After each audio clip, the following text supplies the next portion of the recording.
Welcome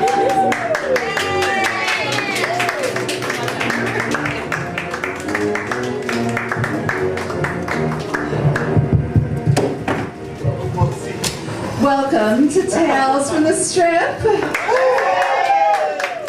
Thank you all for coming out. My name is Peekaboo. I'm the producer of the night.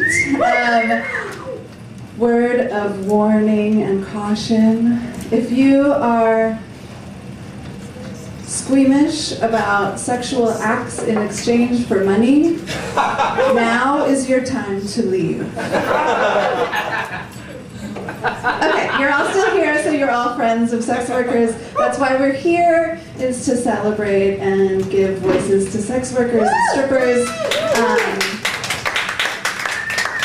The whole point of this show is I was sick of seeing our stories told for us in media, and now I feel like it's time for us to tell our stories in the way that we want to be told. So this is a platform to do that. So I invite 3 strippers, sex workers from all over the sex world. So all walks of sex work, so not just strippers, not just classic sex workers, we have all kinds. Anyone from the adult industry is welcome to come and tell a story. And we're going to hear stories from all of them, and that's the whole show.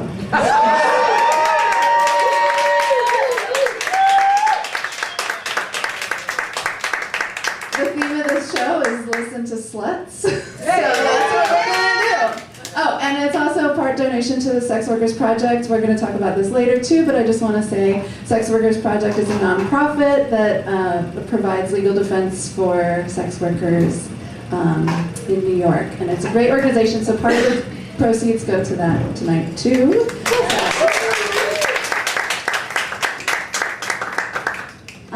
So I'm just going to get right started. So if anybody was here last month, I made a promise that last month I told a story about the first day I ever worked in a strip club.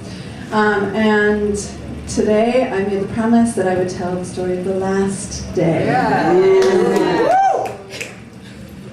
So, here we go. You never know when it's going to be the last day. I think my wife affectionately called it the Irish exit. And the COVID gave me that Irish exit as well. So I had a clue that the last day was coming when I went to audition for Sapphire in Midtown. And I go in and I ask the house mom for an audition. She's like, great, go back there. I get dressed fully in my outfit, come out, and I'm with a much younger dancer. And she looks at her, she's like, great, you're hired. And she looked at me, she's like, I don't know why you're here. Oh. She's like, are you gonna look like that? And I was like, all right, maybe I'm not Midtown worthy anymore. So I knew, Midtown and me never really got along when I was stripping. I touched my foot in it and I'd be like, whoa, and then leave. So me and high-class gentlemen's clubs we weren't really a match, but in the end, right towards the end of I was stripping and I was like, I'm gonna give it a try again. And clearly it was just not for me. And the house mom made it very clear, so I left. So I went back to my roots at that point, and I was always a fan. My heart and soul in the strip club was always in blue-collar clubs. You give me a roadside strip club that has construction workers and just full blue-collar guys. That's where I'm happy. I want real conversations. I want grit. I want a good story. I want to hear good stories all day long. And I feel like there's I found more respect in those clubs than I did in the gentlemen's clubs. So that was my happy place. And my happy place was bouncing around all these super weird backwoods dive bar strip clubs.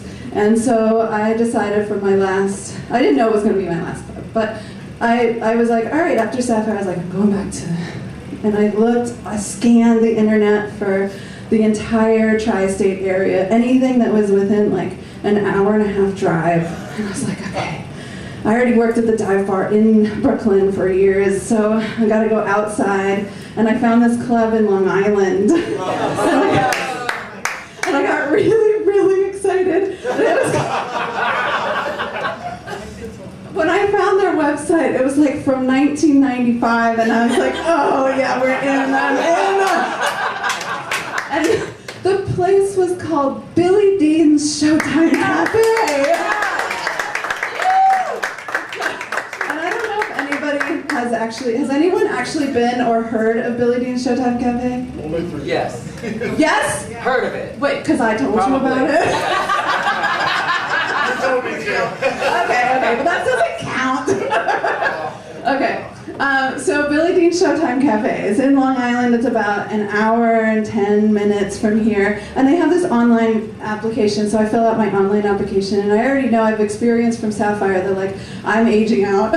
And so I had to be really clear on my online application. I was like, hi, my name is Peekaboo. I am a true love stripper, and I just want to work a few nights a month, and I just love stripping, and I'm 39 years old, and I would love to come in and have an audition. And the owner's wife wrote me back, and her name was Rory, and Rory goes, I know who you are. She's like, I've seen you at Coney Island. I was like, all right. So she's like, awesome. So she's like, she's very strict about her hiring policies. She wants everyone like is on the books. Like I had to bring mine, like, everybody, she wants to have every woman that works for her gets 5 nights a week. Everybody's like on schedule. They're, not 1099. They're like full employees. Like it's kind of above board. She wants to change the landscape of the world, which I really appreciate. But I didn't want to be a 5-day-a-week stripper at this point. So I was like, can I just come in like once a month or twice a month? And so she was like, okay. Here's what we're gonna do. I'm gonna tell all the other girls that you're just like an old friend of mine. And when you come in, just be like, yeah, Rory and I go way back, and that'll explain how old you are. And so just don't let on, like, I'm giving you special treatment because we are old friends. And I was like, great, got it. So I get there for my first day of work. I drive an hour and a half out there. It's in a strip mall next to a Dunkin' Donuts and like a Chinese restaurant and like I don't know, some sort of like check cashing place. And it's just like this typical Long Island strip club, and it just says Showtime Cafe outside. So you can't really even tell that it's going to be a strip club, but I walk in and it is like exactly what you think Billy Dean's Showtime Cafe is going to. Like, it smelled like Billy Dean's Showtime Cafe. Like, the stage was built in 1990, and it's still, the plywood was still original, the carpet was original, there was like some like smeared mirrors behind the stage, and there's Billy Dean behind the bar. And Billy Dean is a really like grizzled, muscly old man. Like he's probably like in his, I'd say like late 60s, and he's in there and he's like, how are you doing? And I come in and I'm like, hey, I'm Peekaboo, I'm gonna work. And he's like, welcome, and like Rory comes in right after that. So he's like getting me started. He's like, well, like, I need your social security card. Says, what strip club? So I give him my social security card, and I'm like, okay. And then Rory walks in, and she like floats in, and she's like 6 feet tall, and she's got this giant 1980s Dynasty hat on, and she's like, hello. Thank you for coming to work. I brought you a uniform. And I was like, a what? A uniform. And she hand makes uniforms for all the girls that work at the club. So it was this white lace ruffle teddy straight from 1995. And she handmade it. Like, it was handmade by Rory in her, like, and everyone had the same white lace teddy. Every dancer, because she didn't want anyone to feel like they had to spend a lot of money on their outfits. I know, this is crazy. So, underneath the white lace teddy, she gives me these white lace pasties, because in Long Island you can't show your nipples. So, and I wear pasties all the time, and I make pasties, and I think they're really pretty. I mean, I'm wearing them right now. But these were like ruffled, and they matched the white lace ruffle outfit, and I was like, oh my God, kill me. But there was something so wonderful and so beautiful about the kitschiness of it. And then Rory starts to tell me how to be a stripper, and she's like, well, what you need to do is you need to go to all the men, and you need to talk to them. I was like, oh, I know. I've been doing this for like over a decade, I get it.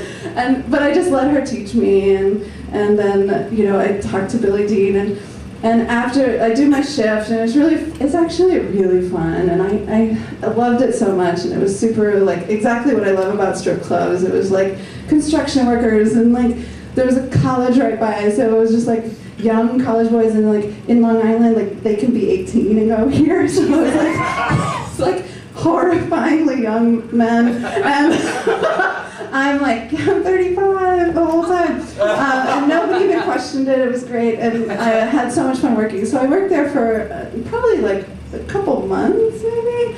Not that often. I would go in like a couple days. It was a really far drive at 4 o'clock in the morning. But so the last day I worked, I didn't know it was my last day. It was Halloween of 19.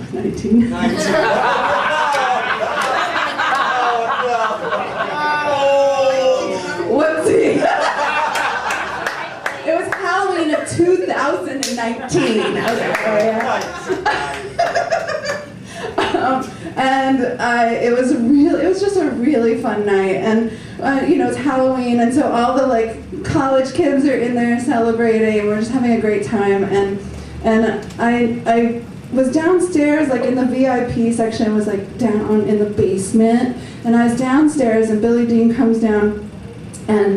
And I noticed something about Billie Dean. Now, oh wait, before I say this, I gotta preface that Billie Dean is a famous Chippendales.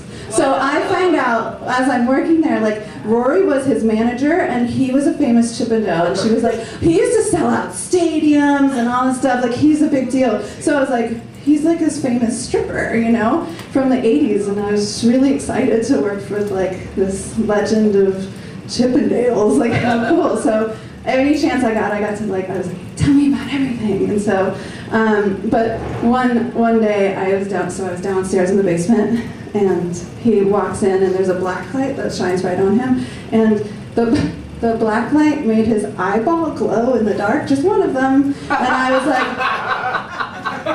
oh my God. So he had like this fake, he had a fake eye, and I was like, it was glowing in the dark, and then he's just like this big old Chippendales guy, and it was just unbelievable. The glass eye just like really sent me over the edge with the kitschiness of this club. So it was Halloween, so I leave Halloween, and it's like busy season starts, and I don't have a time to go back to like Billie Dean's and do a shift. And then the pandemic happens, and so that was it. That was it. It was just like poof. And then years go by, and I'm no longer 39. I am 40-something, and it's the middle of the pandemic, and I have no work. And I wrote this during the pandemic, probably about 2 years in. So I'm going to read this little snippet of what I wrote about my Irish exit. You're not a sex worker anymore, she said, so matter of fact.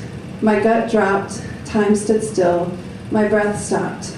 I could hear my heart beating in my ears as a wave of intense emotion flew through my body. I wanted to scream and cry and throw up all at the same time. This moment I had seen coming for 20 years, hit like a wrecking ball. And she said it just as if it was Tuesday afternoon, asking me if I wanted toast. I haven't been the same since, plummeted into a cave of emotions, falling deeper and deeper towards what I hope is the pillowy landing pad of acceptance at the bottom, but it doesn't look promising. I am falling farther and farther into loss. I know when the words fell out of her mouth, she thought it would give me relief, but the relief that I didn't have to live in that world anymore. But I felt exactly the opposite. I adored my work. Every day I got to feel the true meaning of compassion and empathy. I found love of humanity, love of masculinity, and ultimately love of myself. Was my last day at the club really Halloween 2019?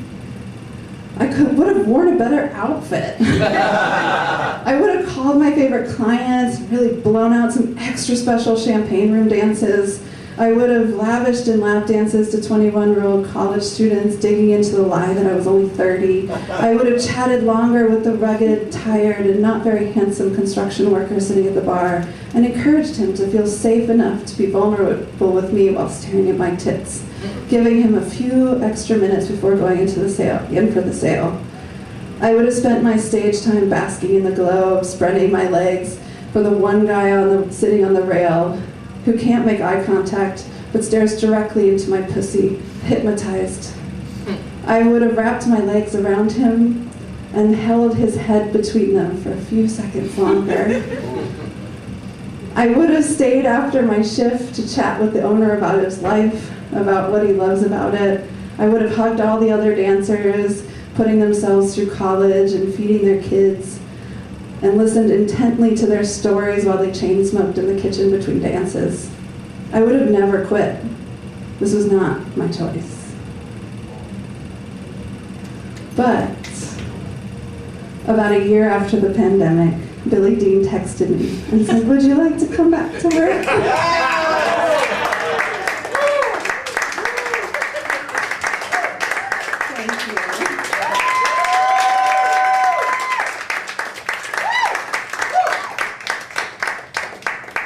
Thank you so much. I got it. I practiced that at home and did not get through it without crying, so I did it. All right. So we're going to keep on. I'm really excited to introduce our guest tonight. Our first guest is, she's just such a cutie, and I'm a big fan. And her name is Miss Miyette. You can follow her on Miss Miyette NYC. And she has. This is the Tales from the Strip. First, we have a performance for you. Wow! So give it up for Miss Miyette.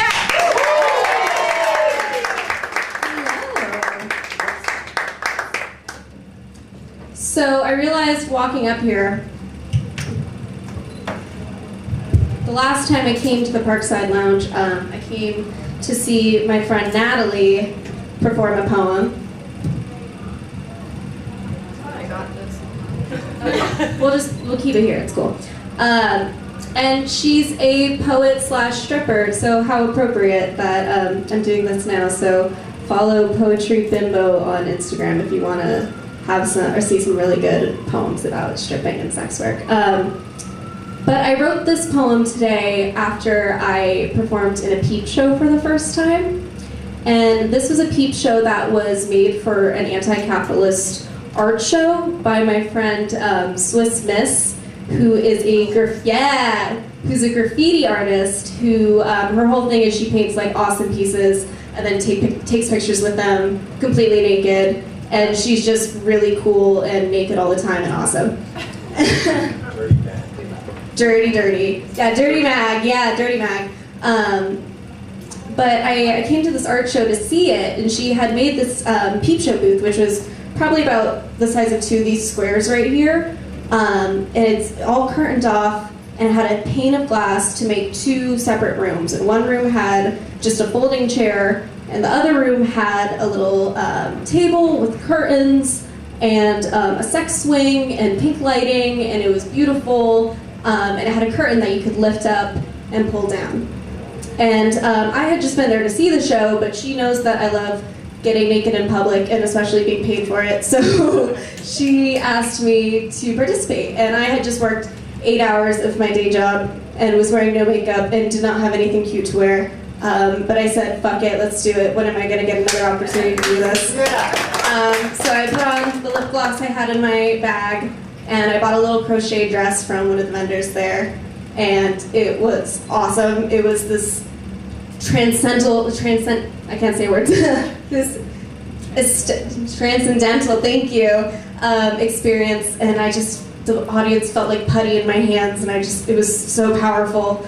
And as I went to bed that night, this poem just started emerging in my head, so I wrote it down and expanded it, and here it is. So I'd love to perform it for you. I am Barbie. I step into my box willingly, and I am the one playing with you. Pink light, the best place to find myself. I lift the curtain, and there you are. I turn to give you a full view. A playful grin as I peek over my shoulder. Are you looking? I don't need to check. I know you are. It's all part of the fun, pretending that this is all for you. I enrapture with what comes most natural. The flesh, the fat, the muscle, the blood. I ask of you, what is the difference between me and Aphrodite? What is the difference between you and Narcissus? Why must we hide our raw selves in this cramped box, just you and I press myself against the thin pane of glass separating us. Maybe if you wait long enough, want hard enough, I will melt through the looking glass. The perfect time to end the fun is when I see that look in your eye. You think you know how my soft flesh feels beneath your fingertips. Can you? We have a brand new mug warmer, courtesy of Artina Darkly. We have a mini bottle of Tabasco, courtesy of our door kitten, Lily Lavalax. We have internal condoms, thank you to Please in Brooklyn, a sex shop that you should all go to. This I acquired this weekend in Maine, and it's some slutty lingerie with no crotch. So, and then there is a t-shirt that I made that says "Listen to Sluts." It's an extra large, so feel free to wear it baggy or cut it off or do whatever you want with it. So that's the raffle number one. And if you've been here before, you know what raffle number two is. It's a lap dance with me. Right here on the stage after the show. So the raffle tickets are, here we go. Never gonna get easy. You got it, you got this. 1 for 3, 2 for 5, 10 for 10, 20 for a body wrap, 25 for an inseam. And if you do the splits, it's extra. Just extra bonus points. You don't actually get anything extra, but maybe I'll give you like a full extra ticket. I just like measuring inseams. Okay, so that's the thing. I'm going to be coming around. Also, I make these little tote bags. So the tote bags are $10. $5 of that goes to Sex Workers Project. So my lovely wife and co-producer, Raka, will be going around with tote bags if you want one. I have raffle tickets. She's got tote bags. It all goes to a good cause. Let's get some sex workers some green cards. Okay. So we'll be back in like 10.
Cash money, I'm a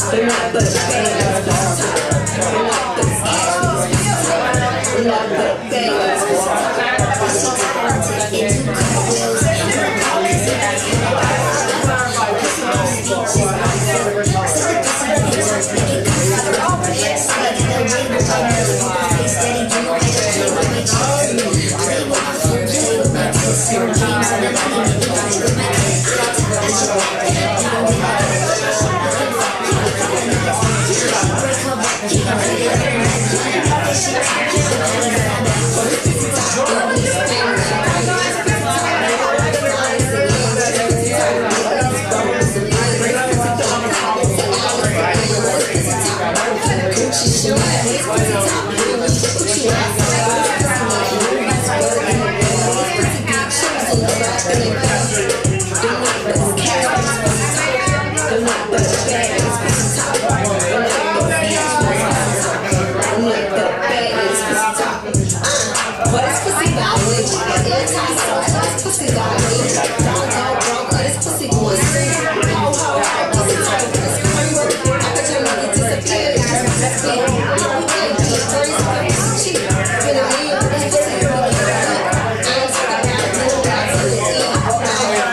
in the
this back. I just don't hit your big bags up.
sexy. I like when they pretty and ghetto. Type of bitch that don't even say hello. And whenever you fuck, she be fucking my back with her in the headlock with my elbow. Like she in reverse, got a bone dick and ride this shit like a Camaro. I can't be friends with all my heart. You can't touch this. Bitch, I'm the rich shit. Nobody thick. Walk with a limp. I'm on some pimp shit. Don't be bringing all my money. I'm on some cash shit.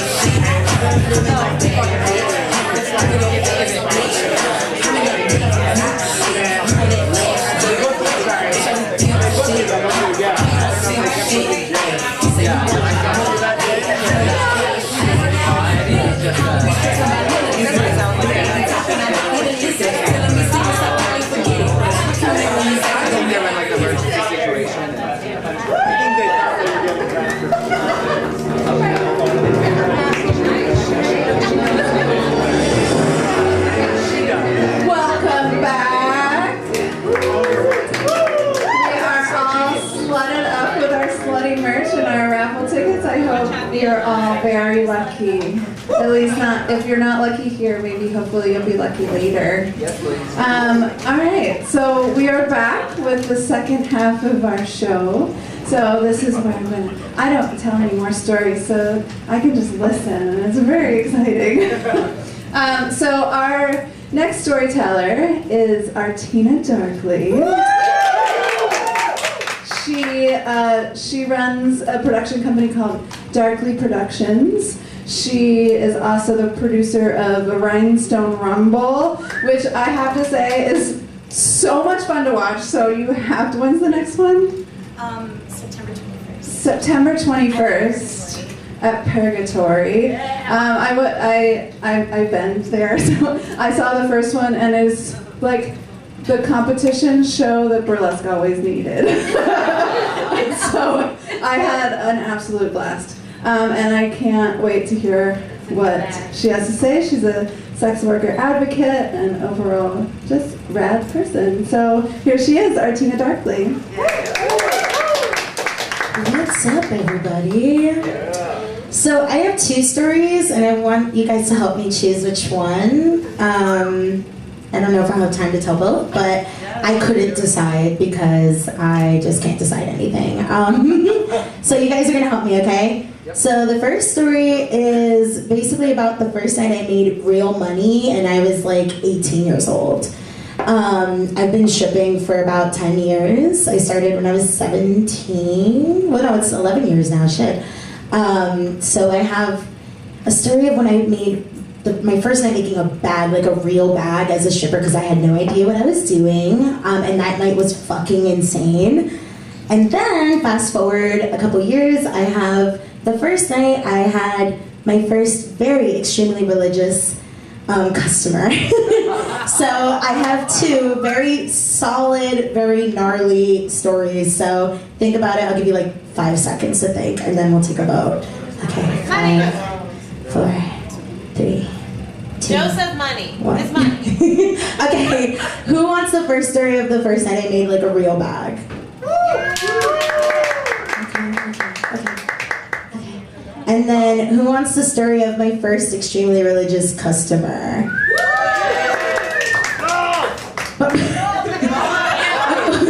I know, okay. We'll see if I can get through both. How about that? I'll start with the religious couple though. Yeah, because that one seemed to have the louder. Hold on, I gotta drink for this one.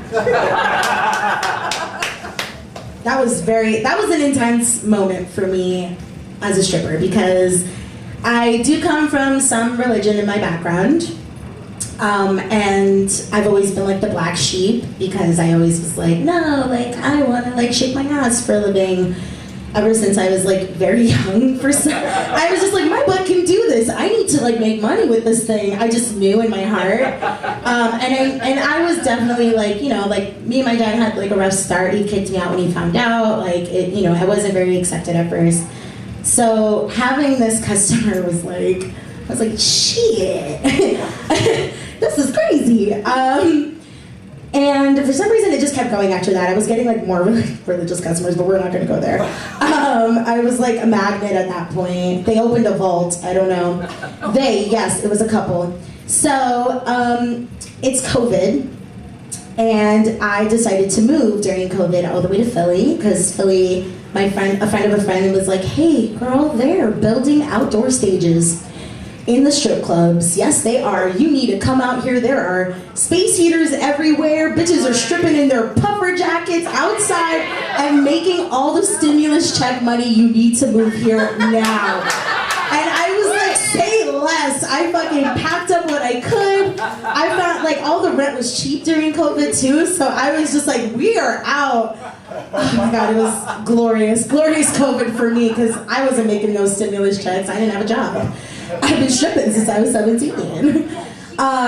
So I moved out there. I worked at a club called Cheerleaders, which was right outside of Philly. There's two. There's one in Philly, one outside of Philly. That's on the border of Jersey and Philadelphia.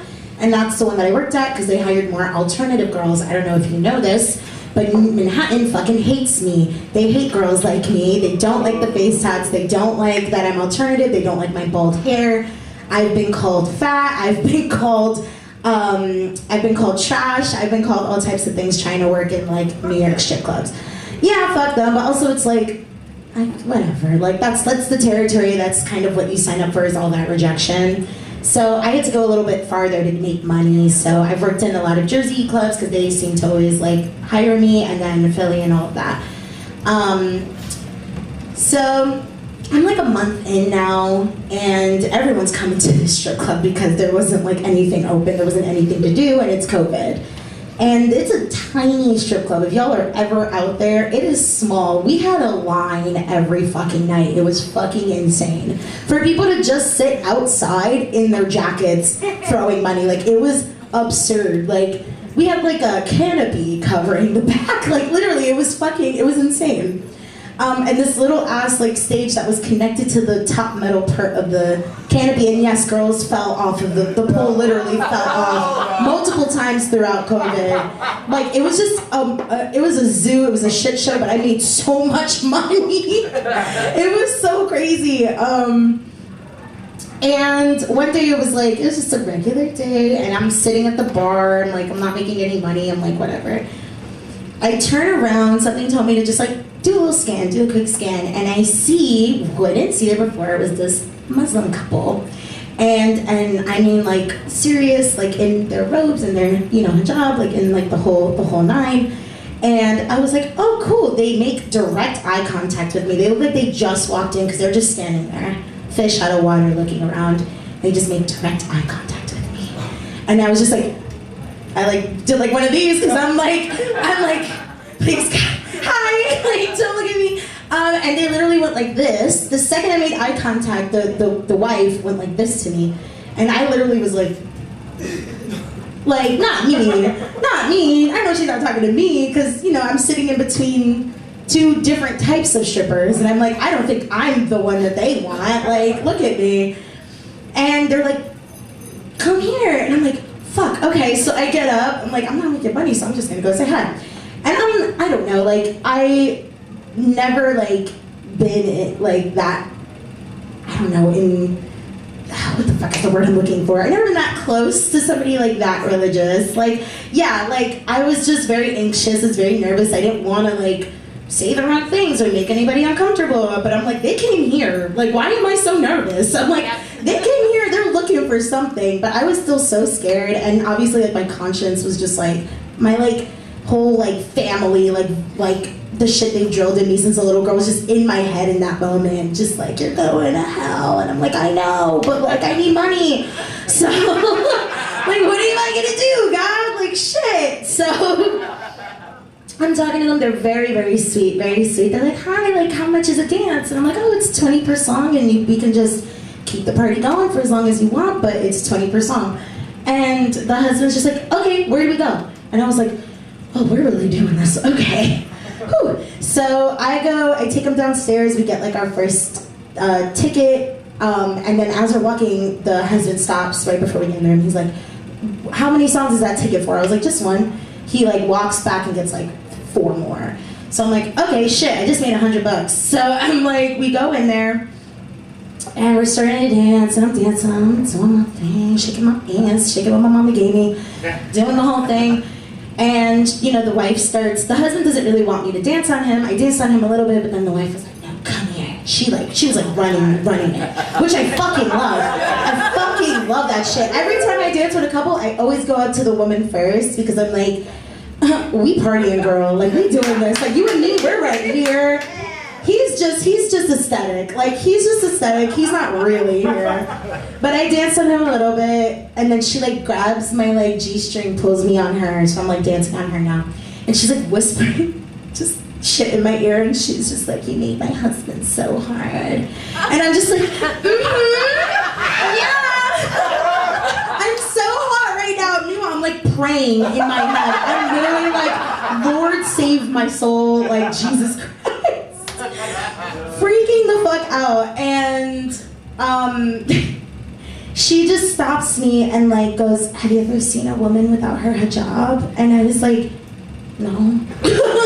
I'm like, no, I haven't. And she's like, do you want to? And I was like, kinda, yeah. Like, I kinda do.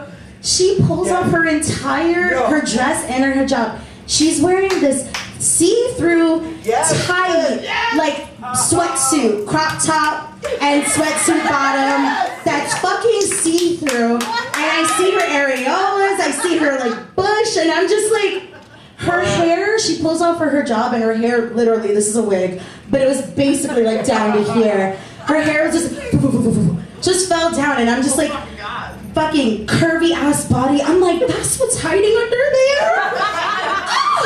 I was so jealous, and I'm like, I'm over here, I just ate a full pizza. Like, Jesus Christ, bitch. I was so jealous, I was like, you need to work here, the fuck? Like, I won't tell nobody. And she's just standing there, and she's like posing for me, and I'm just like, what is happening? And this entire time, mind you, the husband's just passing me 20s. Cause like he didn't want me to leave to get more tickets. So he's like, we're like past the 5th song at this point, and he's like, just keep it going. Unless they yell at you, just keep it going. I'm like, period. I'm like, we breaking all the rules today. I'm like, I need to party with y'all. Like, the fuck? Oh my God, it was so crazy. And and then I'm dancing on her some more. She like wants me to touch her tits. I'm like, sick, cause they're nice.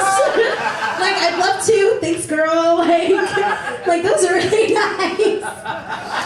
Whew, and I'm anxious around like really beautiful women. Like, I just don't know how to act. Like, I'm gay as fuck. I'm like, literally, I'm like, you were just exuding all the right things, and I'm like trying not to look, but I'm also like, yeah, that's fucking good. Like, so I'm dancing on her, and then she like pushes me off gently, and she's like, I want you to see something. I'm like, what is she gonna do now? She's stressing me out. She is stressing me out. I'm like, I don't know if I'm gonna get fired today because of this, but I'm just letting it rock. She pulls up her dude's fucking robe and starts sucking his dick. Whoa! And I am just like, and at this point, I'm like, I'm gay as fuck, okay? Like once in a blue, I like a little wiener action, but like at that moment, I was like, I don't want to see a wiener, but I'm like, cool, like he's still passing me 20s while she's sucking his dick, and I'm just sitting there like this on the couch, and I'm just like, yeah, that's really hot. Wow, you go, girl. Like, I'm so awkward. Like, I just didn't know how to act. I was like, yes, sis, you deep throat that. You do that. Yes. Free porn, yeah, woo!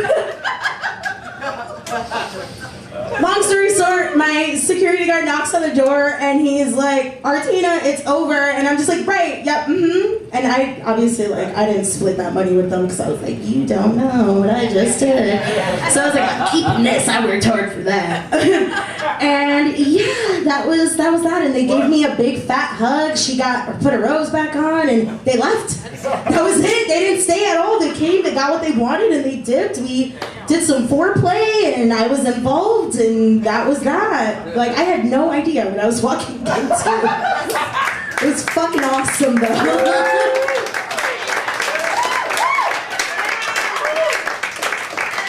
Damn. I have another one. Do I have time? Do y'all want to? I just can't choose. They're both so good. Okay, I'll run through this.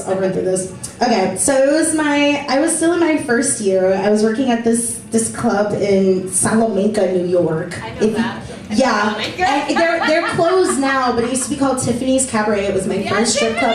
That was my first strip club when I was 17, and it gave me a lot of experience. I'm very grateful, but I didn't make money there. It was, it was in the middle of nowhere, and nobody really drove by there. So when I moved back, I dropped out of college and I moved back to the city. I was working at another club called Scandals, which is also shut down now, but when I worked there, New York is just very different from anywhere else that I've anywhere, honestly. New York strip clubs are just like a different beast, and I had no idea how to hustle out here because I was just used to like the slow pace, countryside type of club, and it's a little more aggressive here, and I was just not used to it. I was getting stepped all over. I was 18 years old. These older girls fucking hated me. They were just like, girl, you don't know how to hustle, move. Like they were vicious. It was like 5 girls versus me all the time to every customer. I'm like, I can't. I'm not making money. And then I met this one girl who was 21 at the time, and she was just this tall Latina goddess, curvy, beautiful body, like just amazing. She knew what she was doing. She was like confident and aggressive, and I was just like, whoa. And she was talking to me, and I was just like, again, nervous with the women. So I'm just like, hi, like, at the time my name was Kitty, so I was like, I'm Kitty. And she was like, you're bad as shit, like, come hang out with me, come meet my customers. And I'm like, okay, like, I'm not gonna say no, because I'm broke as fuck. And I go up to the VIP section, and we're sitting, and she's like, meet my friend, meet my girlfriend, like, blah, blah, blah, and we're all hanging out.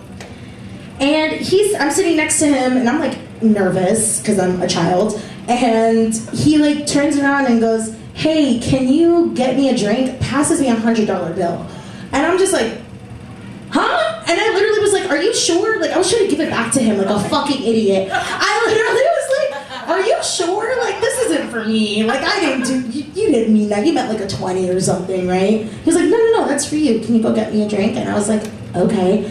So I go and get him a drink. I come back. And I tell her what happened, and she's like, girl, that's my sugar daddy, and he literally is the creator of Uber, and he just sold Uber. He just sold it. And I literally I was like, there's no, that's not happening.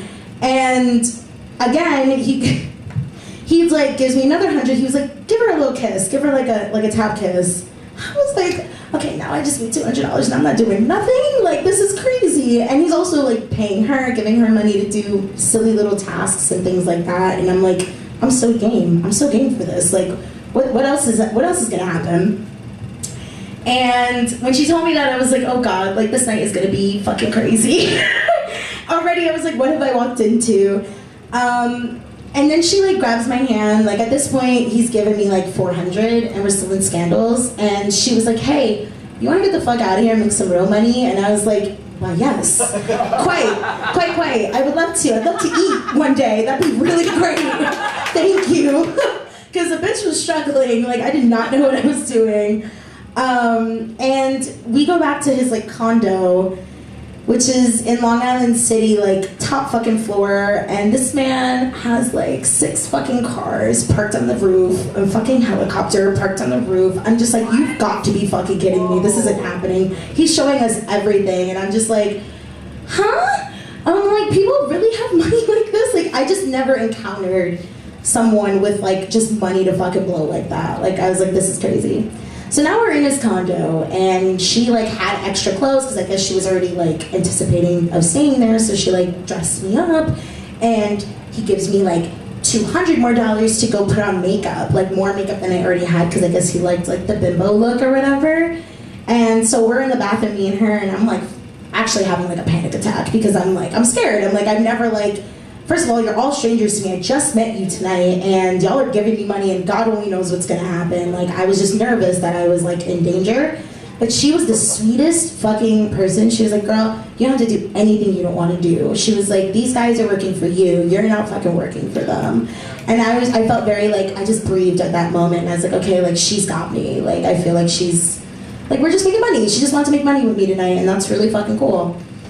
So I come out and I'm wearing this fucking bimbo makeup on, and I have this like crazy purple blue like hue over my eyebrow, and just big extra exaggerated lips and hella blush, and not me at all. love it, but I was like, this is a lot of makeup on my face. Like, it just was heavy, and he loved it. And then his buddy, who I guess they were partners, he goes into the bedroom and comes out with this beautiful, like, golden treasure chest. It's like this big-ish. And he is like, do you do like drugs? And I'm like, I dabbled in like coke and stuff like that. And he was like, have you ever tried Bolivian beige? And I was like, I don't think I have. I don't know what that is. Is that coke? And he was like, oh yes. He's like, it's about the purest form of coke. Like, it's not even dyed. I'm like, okay. And he opens this treasure chest, and it's a fucking mountain of Bolivian beige in this treasure chest. And he's like, I basically take my helicopter and pick it up overseas and bring it back. Like, I'm like, people really have money like this. This is crazy. And he was paying me to just keep taking bumps. I was up for 2 days straight. 2 days straight after that. I watched this man pay off this girl's like car payments. I watched him order her like a shit ton of like Louis Vuitton. Like, I was just sitting there like, I'll have another 100, please. Like, he's not my sugar daddy. I ain't fucking that man, but god damn, I was like, that woman changed my life. And after that, it's like I got bit with like the hustle bug. And like, I went back to work the next day, and I was just like fucking on it. I was like studying her, and like, I decided like I wanted a stripper mommy. So like, there was this other beautiful ginger dancer named Ariel who fucking could get anybody in the lap dance room, and I was never able to do that. And like, just asked her for help, and like, I just became like a beast with like hustling. Like, that moment just like did something to me that I was like, wow, like, bitches are really out here getting a bag, and I'm over here going home with $50 every night. Like, what am I doing? So yeah, that's just the little crazy story of how I learned how to hustle.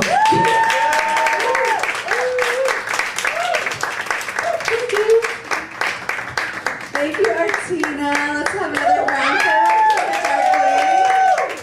Oh my god, we all need our stripper mommies. It's so great to hear. Like, the camaraderie behind the in the club is always like the best and most like endearing part of the whole job. Thank you for sharing. The first story blew my mind though. Whoa.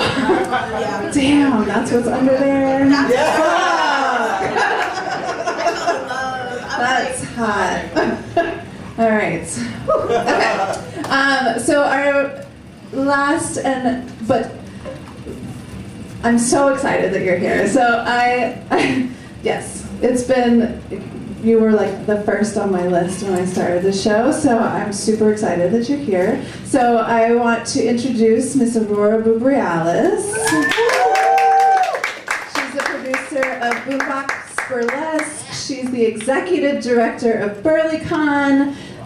She has a workout class called Gen Exercise. She's just a badass. So here she is, Miss AuroraBoobrealis. I love this bag because I was like, I felt like an idiot carrying it. I felt like dorky carrying all of this stuff up and like, and then the chairs were so high. I was like, I can't reach my stuff, and now I have a bag. Yay! So I wrote down some notes because I didn't want to.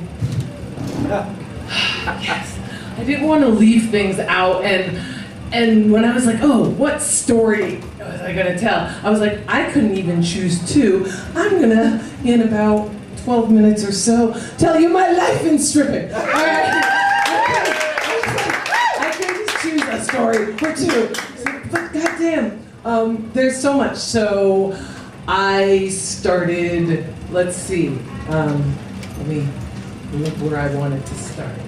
All right, I got my little notes. I wrote it in green. I got my glasses in case I can't read my writing, but it's very bright up here, so we're good because, yeah, I'm a year into the reading glasses journey. Woohoo! All right, so this is the prelude that I feel like I've always known strippers, way before I ever was a stripper.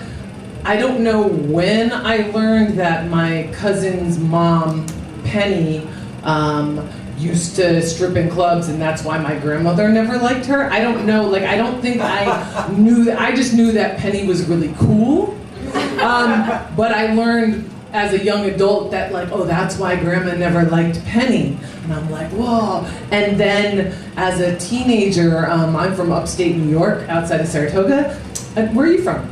East Greenbush. Oh my gosh, I'm from Galway. Work! Okay, see, upstate New Yorkers will just say an actual that somebody has heard of. Yeah. But when you said, I was like, oh, okay, you know more. I know exactly. Yeah. I actually dated someone from East Greenbush. Oh, we'll talk sorry. about it. Yeah, he was very problematic. But anyway, all right, that's not what I'm here to tell.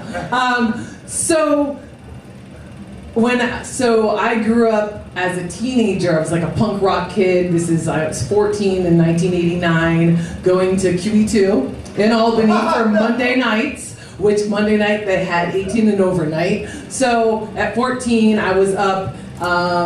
There was a cage, and they were playing the DJ James, who later moved down to New York and became DJ St. James, who used to DJ a great party in the Meatpacking District, Click and Drag. Oh, yeah. Anyway, so I was like 14 in my combat boots and my ripped up fishnet stockings and like a tight mini skirt and a bustier dancing around in a cage. So it's not surprising that I became a stripper years later. But even at that time, so the crew, there was this girl, Raven, who was like this beautiful goth girl, and she was a stripper. So like it was just people I knew were strippers. Just as I was a teenager, it was just normalized to me. And then when I was 18, my friend, her stage name was Anastasia, and she was always telling me, oh, you would be great, you should come down to the club. And I was like, I don't know. And then I realized that I needed money for college, right? And I was waiting tables, and fucking dudes were being jerks and hitting on me, and I was carrying heavy food, and I was like, this is not fun. So I was like, stripping, yay, because like the men are gonna treat you the same, but I don't have to carry heavy trays, and I get to dance. So it just made more sense to me because I was a dancer. So the first night I went to this club in Albany. It was called Bare Bottoms. No. It was on Central Avenue in downtown Albany. It was a juice bar, so in New York State, it was like full nude, no alcohol. And my friend Tommy was the DJ there, and Anastasia was working there. So I was super nervous. And then, of course, for people that Joe and Johnny know, my first song was, of course, a Prince song. And the second that the Prince music came on the stage, I was like, yes! And my first stage name was Dusk, because my actual name, which I use in real life and in Berlin. But anyway, my actual name is Dawn, so I was like, from dawn to dusk. And just, after school specials and whatever in the 90s, so I was really excited. The problem with Dusk was in the club when the music was loud and the dude would ask, what's your name? I'd be like, Dusk, and you'd be like, Dust? And that was just not the connotation that I wanted. So, but the first 2 years or year and a half, I was Dusk, but I digress. I'll get back to that. So, Bare Bottoms, it was the stage, it was a tiny hole in the wall. Like, gotta love those tiny hole in the wall clubs. Like, the whole club was probably from here to maybe y'all, like the whole club. And there was a little bar, and they served O'Doul's, which is like the, non-alcohol beer and juice and whatever. And they didn't even have a couch dance room. They had a little love seat that was sectioned off with like a fabric screen thing. And that was where you gave the private dances, because it was just there, and you'd go in to this little love seat, and you'd be like, your thing on with them. So the thing I want to leave Bare Bottoms before we move on is one day, and it happens to everyone, the first time somebody you know from outside of the club comes in, And it's not like a club where there's big and you can hide. It's like, it's me and 4 other dancers and this dude from my high school, from Galway. Okay, now, let me just say, Galway, I was like the only black person in Galway, and me and Galway didn't really get along, and lots of Republicans, and of all the people from Galway to walk in was this guy, Gary, and a couple years ago in social studies class, he was like, we were both straight A students, but he was like young Republican, and we would always debate in social studies class, because I'd be like this leftist, and I'd be like da da da da da, and he'd be like da, and our teacher loved it because, you know, we were engaged. So Gary walks into the strip club, and I'm like, okay, here we are. And he was shocked to see me, and he got a couch dance. And we just said, he didn't want me to dance, we just sat and talked for like 5 minutes in this little cordoned off love seat with a screen, right? And he gave me the money. And so that was the first time that somebody from my outside life came in. So this was, I started in spring of '94, and which I say is the last year of making pretty big money at a tiny little places, because 1995 is when Showgirls and Striptease came out, and suddenly more mainstream girls started working in the clubs. So at that point, the clubs were, at least in upstate New York, it was all the weirdo freak girls. We were like the punk rock chicks and the whatever. It was we were underground. Anyway, so then I go to college, and I went to Sarah Lawrence, and the first week of Sarah Lawrence, I start introducing myself, being like, hi, I'm Dawn, and I'm a stripper, and just looking at people's reactions, because it was my litmus test. I wanted to be like, okay, who is gonna judge me, da-da-da-da-da, and so I got to know who was like cool right away, and then first summer, I went back upstate, and Tommy and my friend Anastasia had moved to this other club in Colony, Shenanigans. We have to talk after. I'm like, all right. So, is it still there? It's near my mom's hair salon. Okay. Oh my God. So Shenanigans. So Tommy was the DJ, and he became the manager, and Shenanigans became my house Shenanigans. It was another juice bar. It was bigger than Bare Bottoms. And what was amazing about Shenanigans, this is like summer of '95, is that it was mandatory tipping. Like, if you went up to a guy, no matter if you had just danced or not, or even if he didn't want to dance from you, if you went up to a guy, he had to tip you. It was mandatory tipping. It was amazing. So even, you know, because I worked at so many clubs where dudes just be rude, they'd be like, and you go up and you're like, hi, and they're like, and so I don't care if you don't like me or not, you just have to tip me.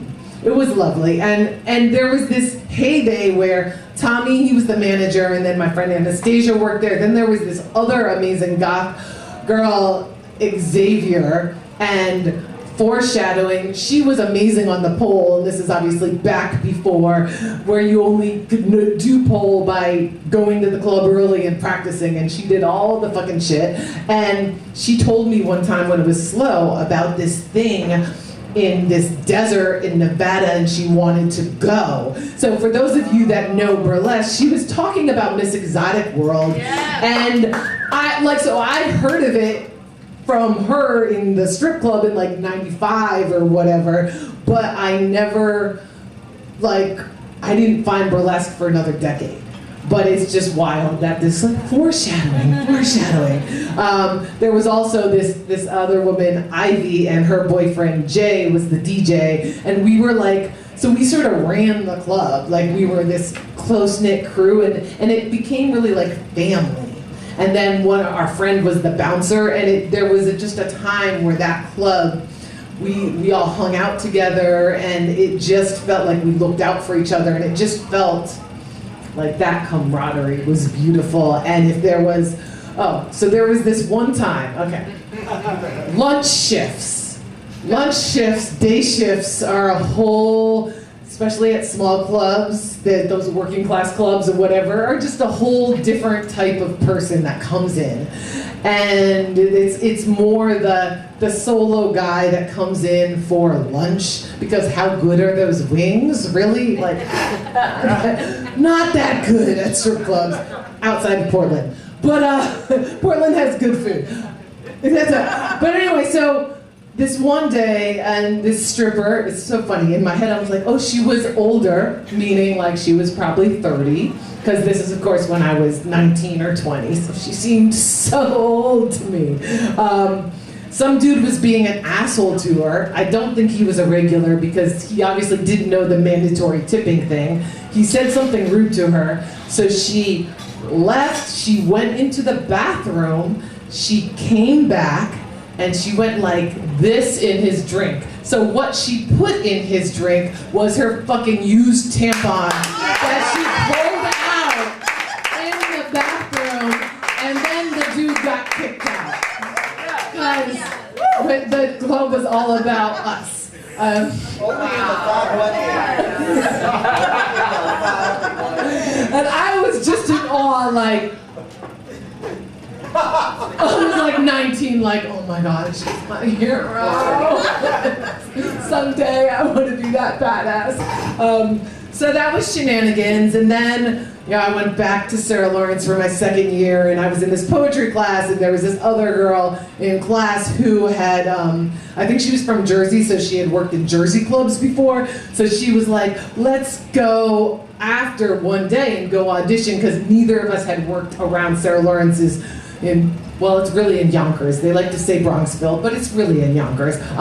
So we looked up some clubs, like probably in a phone book, because it was, 1995 or whatever, and or 96, and we went to audition, and anyone ever heard of in the Bronx, Al's Mr. Wedge? Thank God. So we auditioned there. And then there was like some other spot, I don't even remember what it was, I don't know, we didn't like that one. So I ended up going back to Al's Mr. Wedge, and I wanted to share this moment. It was probably first of all, in the audition, the manager, and I'm like 20 at this time, the manager took me downstairs to the basement so that I could give him a private lap dance. And I'm like, saying this, and I haven't thought of this in years, and I'm just like, oh God, because there's that side too. Like, so going from shenanigans where it was like such dancer, stripper centered, and like we were supported and protected, to auditioning and giving a private lap dance to some dude. And then I went and I worked there one night, and it was like on the bar and did my set, and afterwards I got down and it was packed, and this is the moment that I felt the most scared ever in a strip club. I got off the bar and I got surrounded by customers, like they were just surrounding me, and there were no fucking bouncers in sight, and they were like trying to grab me, and I honestly don't remember like how I got out of that situation. I just know that I made it out with nothing worse besides that feeling and like some grabby hands, and I never went back. And I had friends that were always trying to tell me like, oh, why do you strip, oh, it's dang, da, da, da, da. And even after that experience, I was like, but it's also amazing, and it's all the things, just like everybody's jobs are like, there's great things and there's horrible things, and you can be, like I said, you can be a waitress and be treated the exact fucking same way. So that I just wanted to share that moment, even though I have other, fun and whatever, but because that was real. All right, so Al's Mr. Wedge, fuck that place. I ended up going to City Lights, which is in Yonkers. And that became my house club for the rest of my time at Sarah Lawrence, because it was real close to campus. And it's so interesting, like you're saying about the about the New York City clubs being different. So coming from upstate New York, clubs for me, like Shenanigans and Bare Bottoms, one dancer on stage, you had 3 songs, you picked your songs, it was all about you, right? You could, it was really, and I realize now, like, I never became a great hustler. I think I was doing burlesque on strip clubs. Because I was just like, I wanted to pick my songs, and it was about the music and my choreography and the costumes. And then I was like, oh, I have to get lap dances. Fuck, okay. A couple more things. I'm like not even looking at my notes that I wrote down very neatly. So when I was at Shenanigans, I used to have a couple of sets that I loved, the 3-song set, so full nude, so the first song, by the end, you take off your top, right by the end of the second song, you take off your bottom, and the third song, you were like, woo! And when you were talking about wishing your last night and wishing I was like, oh yeah, that brought back memories of just being, on the bar, or like the stage at Shenanigans, and there had like a row of like chairs right here, and so your butt would be here, and then your legs would be there, and then they're around their shoulders, and you'd be like, and coochie just flying out, and yeah, good times. So I used, and for the life of me, I can't remember one of the songs, but I have like 3 sets that I loved. One, it started with, this is 1995, so started with 9 Inch Nails' Closer. And I had this little like mesh black and silver teddy with like chains, and I was like my big, and I was just like coming up with Closer and being all rough. And I don't remember what the middle song was, but then the third song, the Spread Your Legs song, was Sinead O'Connor, Just Like You Said It Would Be. And there's, for anyone that knows, in the second verse, where I obviously cannot sing, especially not Sinead, but she's talking about eyes open, legs open, tell me, right? And so I'd be on stage like just timing it to that. And so yes, I was stripping to Sinead O'Connor. I also had another set where, once again, I can only remember 2 of the songs. It was Here Comes the Rain Again. It was mix. It was Tina Turner's cover of I Can't Stand the Rain, and I don't remember what the third song was, but I had this little, oh my god, so 90s, I had this like clear plastic rain suit with like a clear umbrella and like clear jellies, and I was all, rain theme. Doing burlesque in the strip club before I knew what that was. And I loved it. And then I always fantasized about the last day, and I wanted to do a set. And I never did it, so in my head I'm like, well, I'm 50 now, but I've never had my last day because I've not done this set. The set is, once again, I don't remember the first song. I don't know why I can only remember 2. But the second song is Ani DeFranco, Letter to a John. Wow. So for anyone that doesn't, I was deep into Ani DeFranco in the 90s. I was 16 when I first met her, and she was 19 when she played at this, that's a different story. Okay, anyway, but she was very sweet. Anyway, so it's this Letter to a John, and it's talking about someone at a strip club, and now I'm gonna get paid because I was molested when I was younger, and I fucking, like, it's a really intense song. So that song, and then the last song was gonna be Tori Amos, Me and a Gun. Wow! Holy shit! Oh my god. So, for those of you that might not know that song, even though some of you do, it's an a cappella song on Tori's first album, which is about rape. Yep. Yeah, so that was gonna be my like, fuck you, I'm out. I never did that. We should make that happen. I know. And like, new burlesque theme show. Yes! Oh my god! Yes! Okay, 2026. Let's do it. Yes. Oh, magic. Anyway, so Yeah, that was, oh, okay, so, wrapping up. I wanted to say one of the things that stripping taught me, I mean, outside of dancers in general, even if you're not strippers, like we change anywhere, that like is just a thing, but like peeing in front of people, because in the dressing rooms, there's always the toilet, and you're like, yeah, how's your set? Okay, yeah, what's going on? And then I've had moments in my life where I've been with someone who's not a stripper, and I'm like, that's not something that happens so much outside of the backstage strip club. I was like, just peeing in front of people or each other, and just talk, but not just peeing in front of, but talking about, oh, that customer, and make sure you stay away from me, he's handsy, and like all the stuff. All right, to wrap up, because goddamn, so many things. Oh no, I don't want to end on a downer. I'm like, yeah. So after college, I did walk away from City Lights after a fucked up situation that I witnessed. I will say, it won't be a doubt. Okay, so I was working, and I was enjoying City Nights, the one in Yonkers. I don't know if it's still there. I now live in Westchester again, which is really weird, and I've been tempted to go and see if it still exists, but I don't want to go alone, because like, I don't know. We'll go with you. Okay, yeah. 2026. All right, yeah. Okay.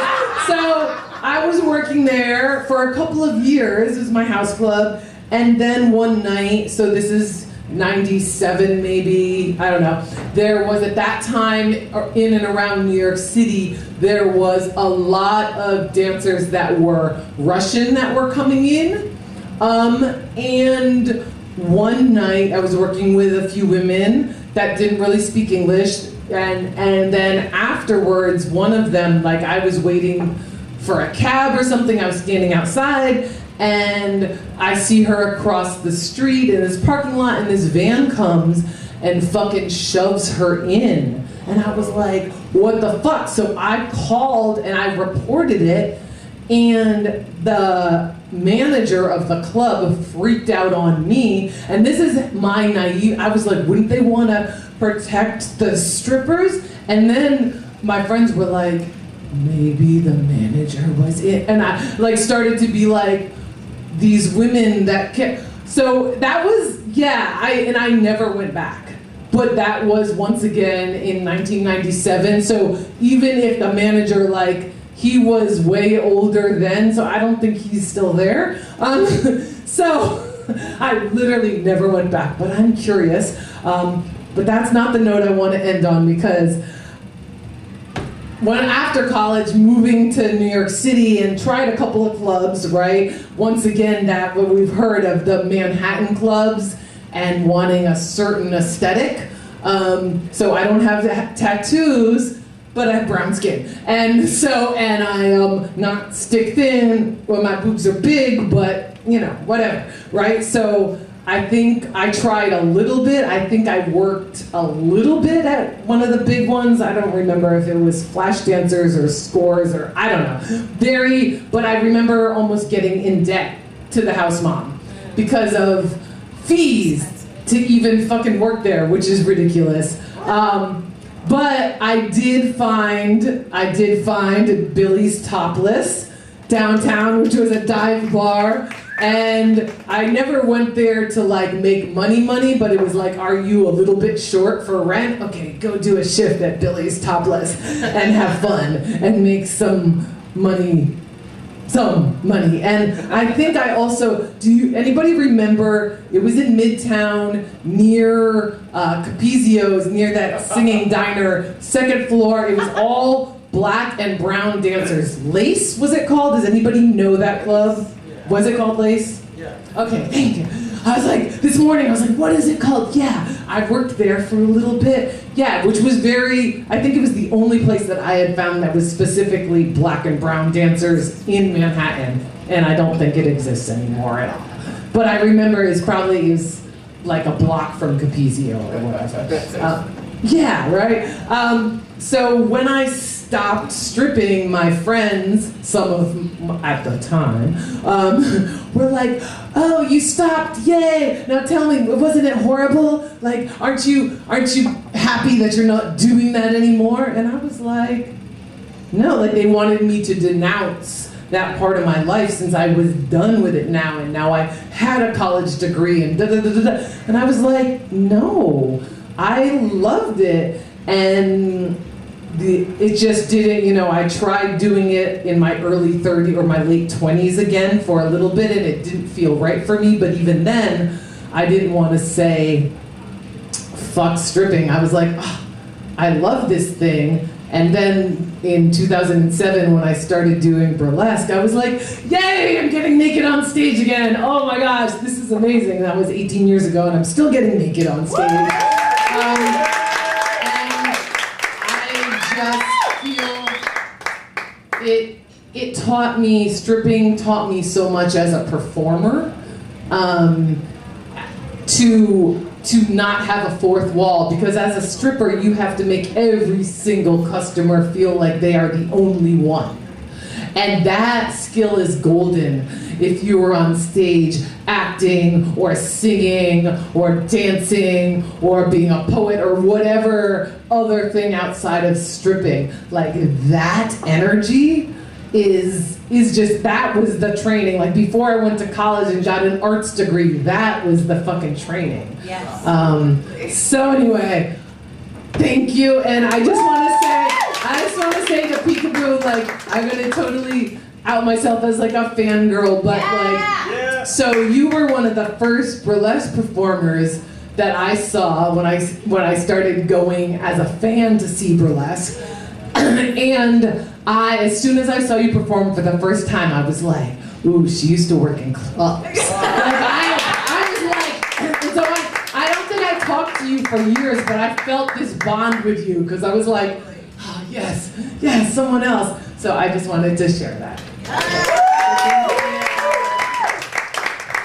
you so much, AuroraBoobrealis! Oh my gosh, thank you so much.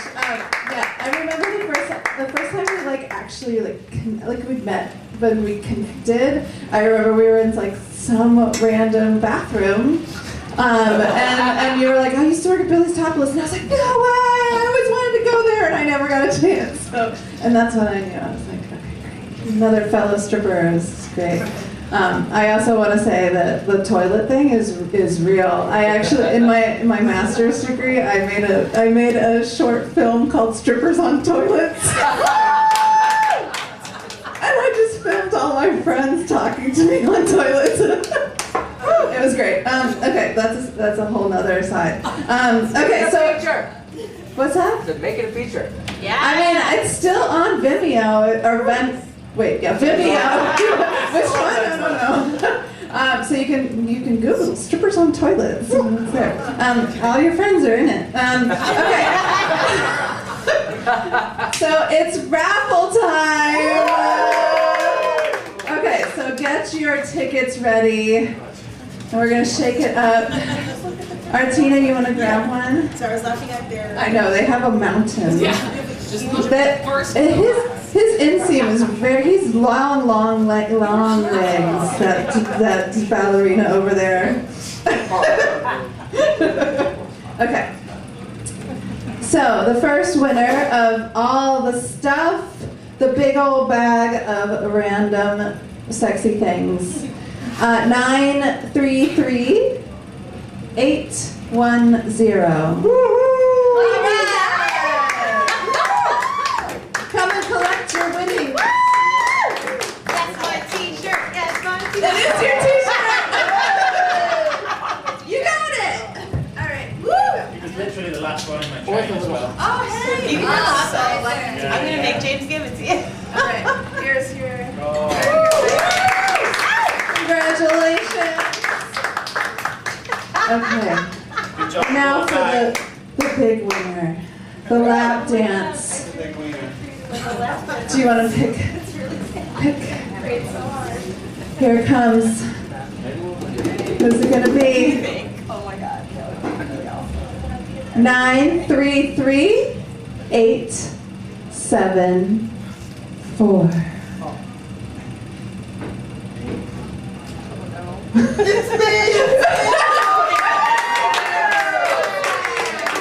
Alright, well get up here.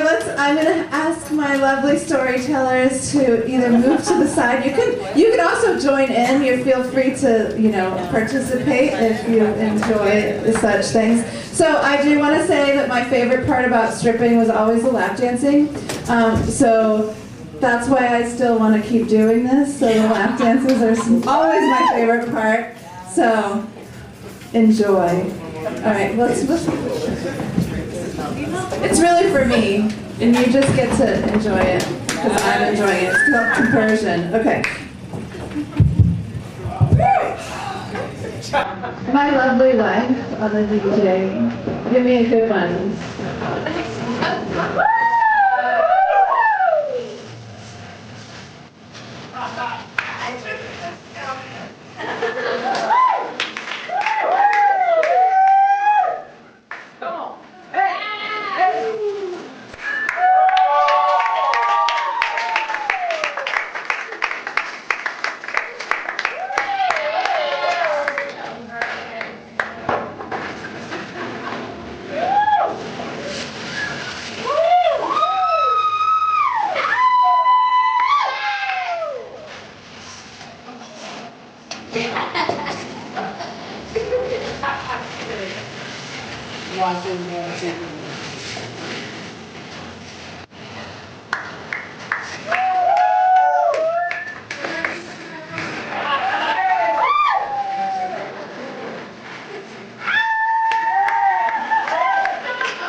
Thank you for everyone coming out. And I want to say thank you to all our storytellers, Miss AuroraBoobrealis, Artina, Miss Miyette, and my wife Raka on the music, Miss Lily at the door, and thank you so much for coming out and supporting sex workers.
Yeah,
What are you doing?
Why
And the same thing with the hiring process at the time, I talked about that more at the time.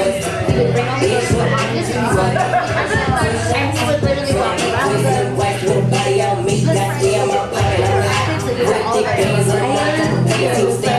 You can wear kids, but you gotta wear stuff that covers up. And I just was like, I was so in awe of like the and at the time, I was like,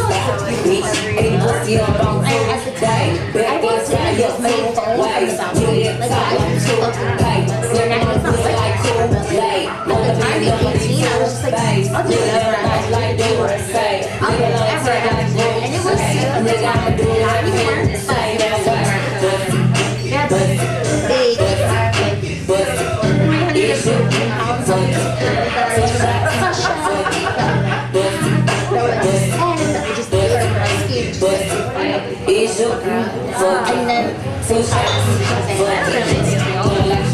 and then I gained my weight back. I was there for and it's the same owner as Sun City. I worked there. And they sent me the show pass. Because they were like, I don't think you make money here. You should try show pass. I was like, I was gonna ask you. It was not. It was not good. I had to like do other shit to make money, and I was like not trying to that was so good. Yeah, I'm happy that this was like my comeback. I wasn't trying to put more. I was like, yeah, I was like, I'm so happy to start like doing it. I was on my honeymoon. The weekend I just came back yesterday.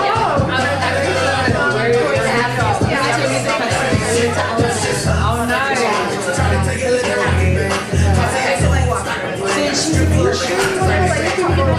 This I can do. Right, yeah. Don't ask me what heels are. Right. I'm not doing that. I pulled out like hair out of like black one. I don't wear. I used to wear like black Pointe or whatever. I pulled out a pair last night.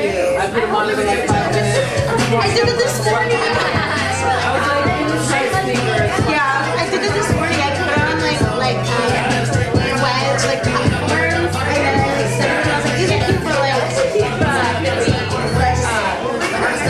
So cute. Oh my god. Yeah.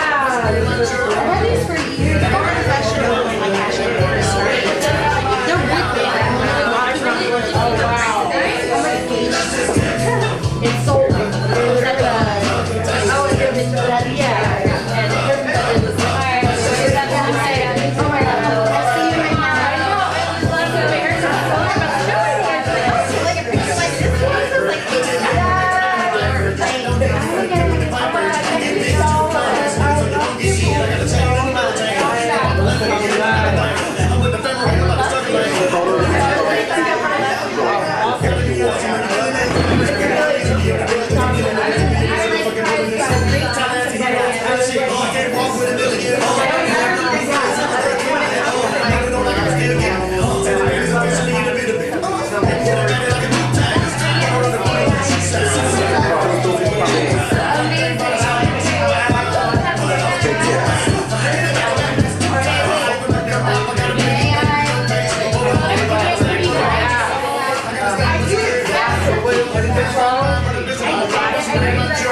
Living one Ani, DJ,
I go around touring, going to all these colleges because college radio was right. So she, like this year, Pointe had her second album, her second cassette tape, and the place was fucking packed.